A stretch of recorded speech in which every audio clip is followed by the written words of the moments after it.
E você falou que tem uma semente autobiográfica. Sim. E você tinha uma vergonha de falar sobre isso em público. E você falou da internet, desse perigo. Tem um fundo de internet aqui, porque tinha um aplicativo Lógico, de relacionamento. não. Eu quis né? que a internet estivesse no livro. Acho que a literatura, isso não é novo, né? Proust já colocava o que na época era considerado mundano demais dentro da literatura, né? Porque a literatura, ela fala da época, na época em que cada livro, principalmente os romances, né? Contos, enfim, ficção. O tempo em que cada livro surge. E o nosso tempo é o tempo da internet. Então, eu acho que um livro escrito hoje, e para falar de relacionamentos hoje, tinha que ter internet, assim como tinha que ter uma fragmentação.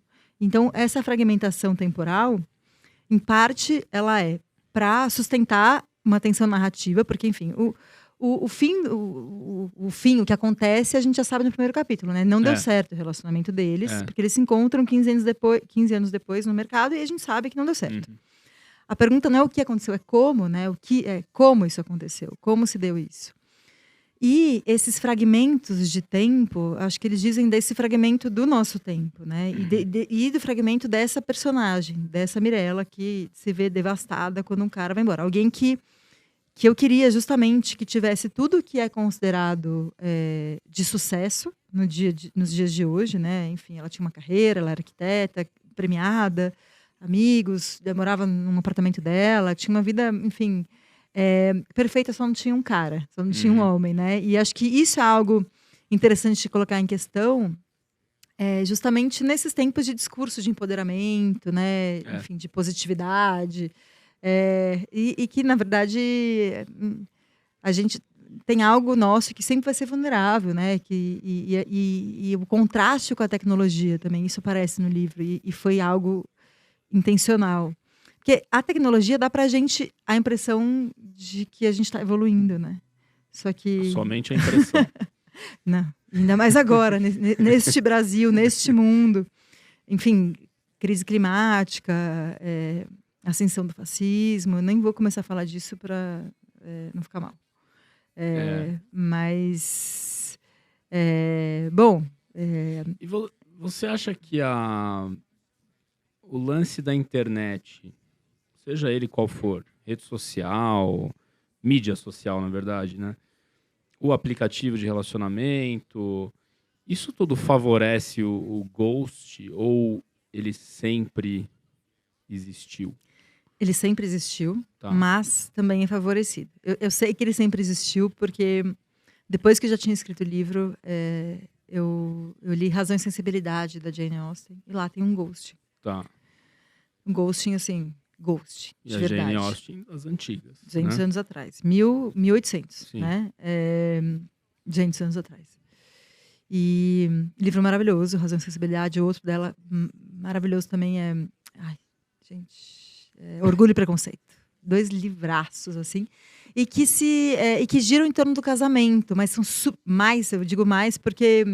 Parece algo ultrapassado hoje, mas eu acho importante. Eu não acho que, enfim, que nenhuma literatura tem que ser cancelada. Eu acho que a gente lê, a gente voltar para um outro tempo para ver o que mudou e o que continua igual, né?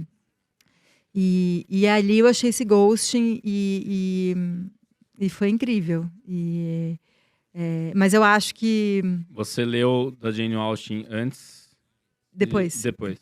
Tá. E aí vou contar uma experiência curiosa, que eu fiquei com vontade de homenagear, né, a Jane Austen no meu livro, colocar uma cena, enfim, uma referência a ela, a isso que eu tinha lido lá, e que tratava do mesmo assunto, da mesma dor que tinha no meu livro. Era uma questão importante para o Razão e Sensibilidade ali, porque Razão e Sensibilidade é a história de 2 irmãs, né? Uma delas se apaixona por um cara e esse cara some, né? E não tinha internet, obviamente, na época, mas ele muda de cidade, ele vai embora, ele volta para Londres, e ela manda cartas, ele não responde, ele não dá explicações, e ela adoece e quase morre no livro. Ela literalmente fica doente. E aí continuei a leitura, né, pensando o que eu posso colocar no meu livro, e aí eu me deparei com uma cena que já estava no meu livro. Foi experiência bem curiosa e bonita, assim. E significativa também, porque a cena era a seguinte: ambas as mulheres, né, a Marianne, da Jane Austen, e a Mirella, eu sei que é muito pretensioso da minha parte fazer essa comparação, mas enfim. Mas ambas elas, nessa dor de amor, né, de abandono, de ser abandonada por um cara que vai embora sem dar explicações, e estão ali sofrendo incomensuravelmente, e ambas querem gritar e tentam gritar e abafam o próprio grito numa almofada. Tem essa cena. Tem essa cena e tem a cena no livro no da Razão Jane e Austen. Sensibilidade. E eu achei muito Você simbólico. foi perceber isso depois. Depois. Que doideira Depois. isso. É muito doido, né? É. Não, tem várias coisas no livro, e eu acho que por isso que a gente não tem tanto controle, assim, sobre o que a gente escreve. Parte a gente controla e parte acontece. Por exemplo, sei lá, ele era de São João del Rei e um dos sonhos da Mirella era com um carro del Rei. Isso foi foi inconsciente, né? Não dá pra dizer sem querer, mas foi inconsciente. É quase o meu inconsciente funcionando aí também, né? Várias outras coincidências também do livro. O copo que quebra, né? O título Copo Vazio veio depois, mas tem uma cena de um copo cheio que quebra.